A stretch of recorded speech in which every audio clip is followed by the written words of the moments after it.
আর কোনো অভিযোগ নেই তোমার প্রতি, আর কখনো অধিকারও খাটাতে যাব না। কারণ আমি সবশেষে বুঝে গেছি তুমি আর আমার নও, তুমি এখন অন্য কারোর। কথায় আছে না, নতুন পাইলে পুরাতনকে আর মনে থাকে না। আসলে তুমি সেটা প্রমাণ করে দিলে। এক বুক ভালোবাসা নিয়ে তোমার সামনে দাঁড়িয়েছিলাম, এই ভালোবাসাকে তুমি মিথ্যে করে দিলে। কি হতো যদি আমাকে তুমি ভালোবাসতে, আমার পাশে সারা জীবন থাকতে? কিছুই হতো না। কিন্তু তুমি পারলে না, তুমি বদলে গেছো। তুমি হেরে গেছো আমার ভালোবাসার কাছে, আর বেটার অপশনের কাছে তুমি সুখ খুঁজে নিছো। তবে একটা কথা সবসময় মনে রাখবে, একজনের মনে কষ্ট দিয়ে কেউ কখনো সুখী হতে পারে না।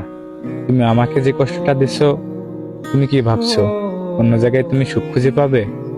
কখনোই না। আমার মনটা যেভাবে ভেঙেছো, তোমার মনটাও ঠিক ওইভাবে কেউ না কেউ ভাঙিয়ে দেবে। তখন তুমি বুঝতে পারবে যে মন ভাঙার ব্যথাটা কতটা তীব্রভাবে লাগতে পারে, কতটা আঘাত করতে পারে। সেটা তুমি তখন বুঝবে। তুমি ভালো থেকো, তোমার পথে আর আমি বাধা হয়ে দাঁড়াবো না।